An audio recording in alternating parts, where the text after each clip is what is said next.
More moves are coming as a new report reveals a massive Dodgers update on two pivotal free agents that Andrew Freeman must sign for the 2026 MLB season.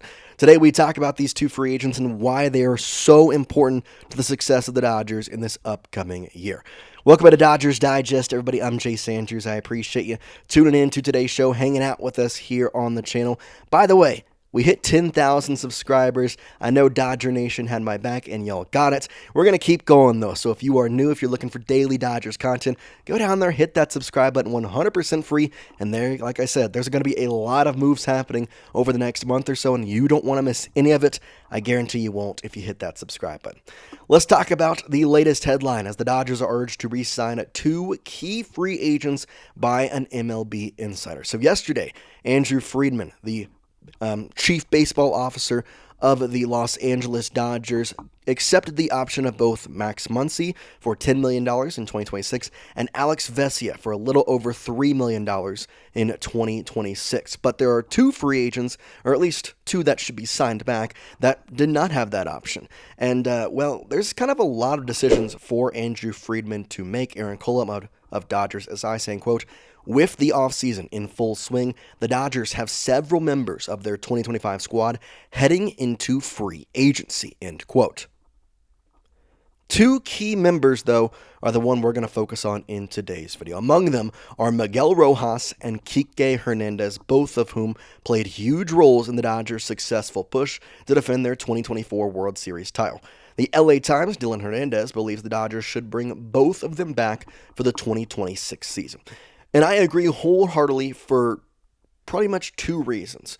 The first being these guys were pivotal points of success for the Los Angeles Dodgers, not just in the postseason. Obviously, Miggy Rowe with the home run and Kike with a couple good plays. Heck, in Game 6, it was Kike and Miguel Rojas who had that play to double off Barger and get them to Game 7. And then Miguel, of course, making two great plays in Game 7. They were truly a major reason why the Dodgers won. But the second biggest thing is these guys are professional utility guys. You can play them in multiple different positions. You can be very flexible. They can play one night, not play night. I mean, Miguel Rojas hadn't played since, the NLDS until the postseason in Game 6. These guys were ready when they needed to. And according to this MLB insider at the LA Times, Dylan Hernandez, he says this, quote, "Rojas and Kiké Hernandez are free agents. The Dodgers have to re-sign them.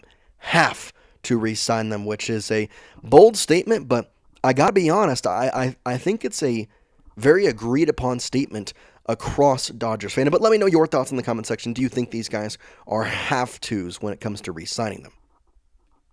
Let's talk about the play of both of them, because their stats show one thing, but the story of their games store the other thing. So let's start with Miguel Rojas. He's definitely on the older side of things, 36. He'll be going into his age 37 season once the 2026 season starts in full swing. However, you can sign him to a one-year deal this past season, a .318 on-base percentage with 24 base on balls, and he got 76 hits, struck out 46 times. He was able to bat 7 home runs. Don't think this includes the postseason. Obviously, the most important one was in that postseason in which he tied the game against the Toronto Blue Jays in the top of the ninth inning against Jeff Hoffman. I mean, there is not a bigger home run in the Dodgers' past couple years. I mean, that was so unexpected. It was so needed, and of all people, it was him who got it done. So Miguel Rojas, his stats are kind of intriguing to me because he's never been this top tier player. He's always been middle of the pack, I'm going to do what I need to do and do my job right. The past 3 years in LA, batted 230, 280, and then 260 again. He did have a season back in 2020 in which he batted 300. That was the shortened season, and even then, he only played in 40 games of that shortened season. But he is what I think is the best way to describe it, is a World Series caliber utility guy. You can play him at second, you can do a lot of things, and he's flexible. You can put him in the right spots at the right times. He was flexible, and that's the biggest thing to me and why I believe he's such a pivotal part for the Los Angeles Dodgers to bring back. So what does this mean, though?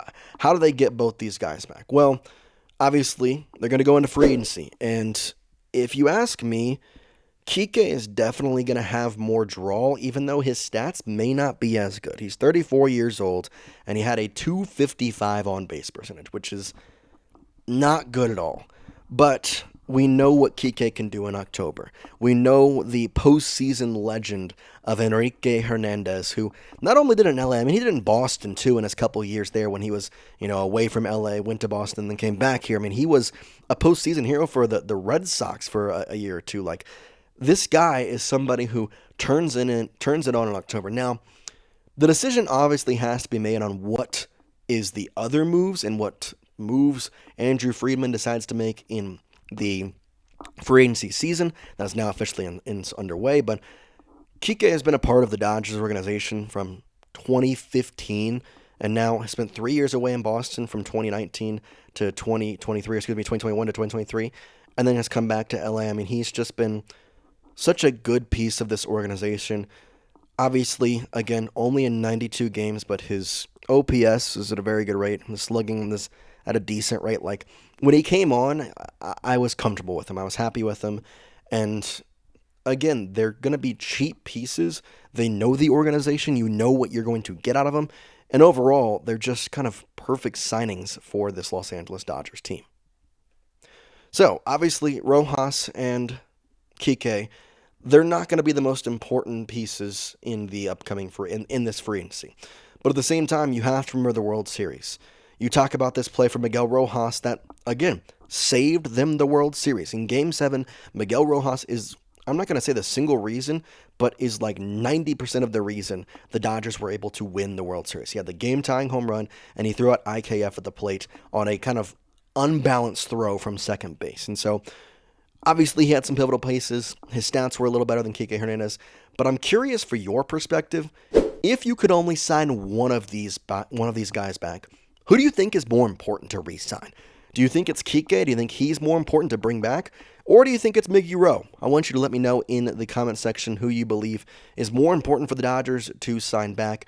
If you believe it's Kiké Hernandez, he's more important. You believe although the stats aren't there, he provides more of an impact on the field, then I want you to type K for Kike. And if you think it's Miguel Rojas, if you think that the heroics and the stats really prove to say that he's more important, then I want you to type R for Rojas. Who do you think is more important for the Dodgers to re-sign? K for Kike, R for Miguel Rojas. Personally, if you had to ask me, strictly out of age, potential, and utility factor, I think it's Kike, but I really think it's so close. I would argue that their importance level are somewhat on the same scale. And a big thing for me is Miguel Rojas didn't play in the he played in the NLDS, and then we didn't see him until Game 6 of the World Series. Like, that to me is a little bit of a sign. Like, yes, he was an important piece in Game 6 and 7. Yes, he had some huge roles, but at the end of the day, we didn't need him for an entire series. We didn't need him for 5 of the 6 games or 5 of the 7 games in the World Series. Now, we lost some of those games. Obviously, he was in the 2 of the 4 games we won, but I don't know. It's to me something that you look at Kike, you look at his stats, you see what type of player he is, the utility role he can play, and in all honesty, you need more outfielders rather than infielders. Like, I think there's better infielders to sign in some aspects. Like, we talked about Bo Bichette in a previous video. We've talked about how they can kind of mold this infield. I like Tommy Edman's defense. You don't really have a left fielder right now. You really don't. You can say you can put some guys out there, but Teoscar's not a great fielder. Like, his fielding is similar to his batting. He's good one day, he's bad the next. So I just think outfielders are more important. So I'm going to say Kike based off of defense stuff. But again, let me know your thoughts in the comment section. Who is more important, Kiké Hernandez or Miguel Rojas? Obviously, once these guys either re-sign or sign somewhere else, we'll have a video out to you here on Dodgers Digest. So lots of moves to come, lots of moves that have already been in the works, according to some reports from Andrew Friedman. So we'll keep you updated with all the latest news, rumors, and information surrounding your LA Dodgers. For now, though, we appreciate you. We'll hope you have a great rest of your Friday. We'll have another video out later tonight, so don't forget to miss that. And we will see you next time here on Dodgers Digest. Peace out, everybody.